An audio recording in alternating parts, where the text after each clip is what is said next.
Hi vlog! So for today's video ay ipapakita ko sa inyo kung paano gumawa ng die-cut stickers gamit lamang ang Cricut Joy. So dito pa rin yan sa ating segment na galing-galingan dito lang sa vlog na walang patutunguhan. So para sa ating unang step, mag-edit muna tayo ng ating layout para sa ating sticker. So dito tayo sa Canva magle-layout. Gagawa tayo ng panibagong blank canvas. So ang sukat nito ay centimeter cm, ang width ay 10 cm. So click lang muna natin itong new canvas. Tapos magko-customize tayo ng size. Piliin natin yung centimeters as measurement. Tapos 10 centimeters para sa width at 14 naman, 14 centimeters para sa height. Kasi yun yung sukat ng maliit na mat na cutting mat ng Cricut Joy. So, doon tayo nag-base ha. And then, after that, ay wow, may pa after that. Lalagyan natin yan ng borders do sa pinakagilid kasi hindi yan babasahin sa Cricut Joy kapag walang borders. So, magkakamali tayo ng pagkakat doon. So, maglagay muna tayo ng box, rectangle, click nyo lang yung RR. Control R pala para malumitaw yung rectangle. Tapos, ano natin siya, align do sa mismong canvas, blank canvas. Pagkatapos, tatanggalin natin yung kulay nung rectangle. Diba black yan? Dapat plain lang yan na kulay puti. Tapos yung borders ang i-maintain natin. Yung borders lang ang as is, kulay black yan. Tapos pinalitan ko siya ng stroke, yung weight ng stroke, ginawa kong 2. So ito na yung ating blank canvas na meron ng borders at dito na tayo mag-edit mismo. So dapat lahat ng design natin na gagawin nating die-cut stickers o gusto natin gawing stickers na ang gamit lang natin ay Cricut Joy kasi ngayon Cricut Joy ay hindi design para sa print and cut. Kaya tayo ay gumagawa ng paraan. So kung lahat ng ating gagawin ay pa-stickers gamit ang Cricut Joy, dapat laging may borders. Kaya pwedeng i-duplicate na lang natin yan. Tapos double check nyo lang palagi kung talagang tama yung pagkakalapat nung borders. Sakto siya. Dapat kasi hindi yan lagpas do sa pinakang canvas at hindi rin naman dapat siya bitin sa pinakang canvas. Dapat sakto talaga siya, So ngayon naman, since okay na tayo do sa ating blank canvas, ay maglalagay na tayo nung picture na gusto nating gawing sticker. So dito sa aking meron ako ritong mga pictures na pinagagawa at gagawin ko na lang siyang tanggalan ko siya ng background. So napakarami na niyan, kinakrap ko na lang para mabilis lang ang yung aking gagawin, crap lang.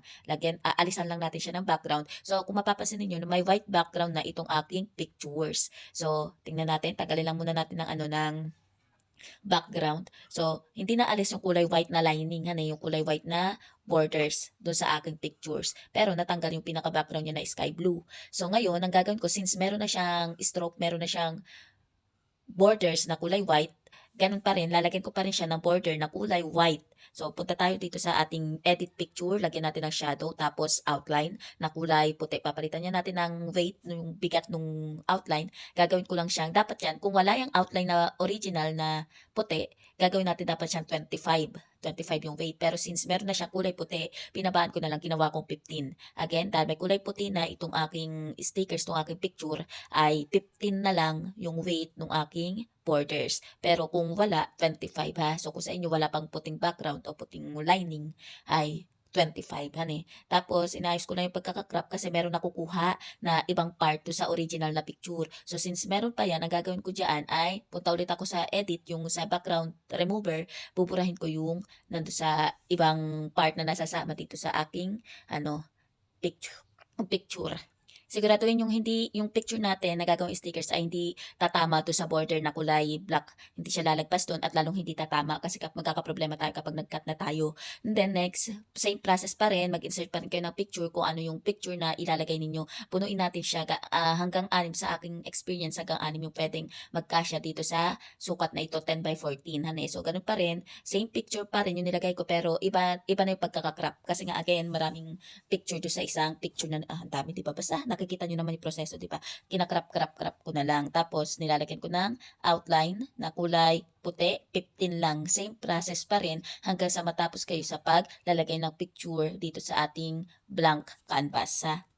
So, proceed na tayo dito sa pangatlo. Ganun pa rin. Same, ang ginagawa ko na rito, duplicate kasi same picture lang naman yung ginagamit ko. Nagka-crop na lang ako. Iniiba-iba ko na lang yung crop. Dahil nga, nakita nyo naman doon sa unang picture ko, ito sa nilagay ko picture dito, 6 yung picture. Kaya duplicate din, ayos na lang ng crop ang ginagawa ko. Pero kapag ka sa normal, kung wala kayong picture na katulad nitong akin na meron ng borders, ay syempre, paisa-isa yung lagay ninyo. Tapos, huwag nyo kakalimutan tanggalan palagi ng background. Iyon lang naman yung dapat ninyo tandaan. Palagi tatanggalin ng background, tapos lalagyan ng outline. Shadows, outline, tapos 25 kulay puting shadows, o kulay puting outline. Kapag okay na lahat, i-duplicate natin itong ating canvas and then papalitan natin ng kulay. So dito, yung dinuplicate ko, ginawa kong dilaw, honey. So yung nasa taas, kulay puti, original. Tapos yung nasa baba, ay ginawa ko yung duplicate copy, ay ginawa kong kulay dilaw, honey. So dalawa yan, mamaya ipapaliwanag ko kung bakit kailangan natin siya i-duplicate at bakit kailangan magkaroon ng version na may background, ha.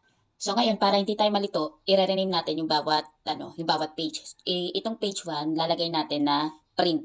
So ang pangalan nito ay print. Tapos, itong pangalawa naman ay papalitan natin ng pangalan, gagawin nating Cricut. So, ibig sabihin, itong kulay dilaw, ito yung gagamitin natin para sa design space sa Cricut Joy. Tapos itong kulay puti, ito yung ipiprint natin. So, iyan yung dahilan kung bakit kailangang i-duplicate itong ating design at bakit magkaiba ang kulay ng bawat design ng bawat page. Again, page 1, print, page 2, Cricut. Okay na, so nakatapos na ako ng isang set. So ngayon, tatapusin ko. Kailangan ko pa makagawa ng 3 sets kasi doon sa software na gagamitin natin sa pagpiprint itong ating design ay 4 yung kasya natin, pwede natin maiprintan So dapat maka-4 akong set para hindi sayang yung papel. So ganun pa rin ang process, ulit-ulitin na natin yung proseso, duplicate natin itong para hindi mawala yung border. Tapos palitan na natin ang background, gawin natin kulay puti, tapos i-layout na natin, ilatag na natin yung gusto natin gawing stickers. Paulit-ulit lang yan, i-duplicate, gagawin dilaw ulit, hanggang sa maka-4 tayong sets. So ita-timelapse ko na lang to kasi naipaliwanag ko naman na doon sa ating unang set. Again, kailangan ko maka-4 na sets. So ito na nga, nakatapos ako ng 4 na sets. So ngayon, i-check natin siya, i-maximize natin yung ating design para makita natin ang buo yung 4 na sets. So ito yung unang set, puti at ilaw. Tapos ito yung pangalawang set, puti at ilaw ulit. Second set na yan. Next, ito naman yung pangatlong set, puti at ito naman yung dilaw. Do-double check lang natin yung mga lining yan. And last set natin, puti at dilaw. So far, kompleto at maayos yung pagkakalagay ng outline ng bawat ng mga sets, bawat set sa puti at sa dilaw. And then next ay ida-download na natin itong ating design sa syempre dito sa ating laptop. Ida-download na natin yan ng pa-PNG. Tapos isasagad natin sasagad natin to sa pinakadulo para malinaw talaga yung dating ng ating design sa pag-download, So download na natin.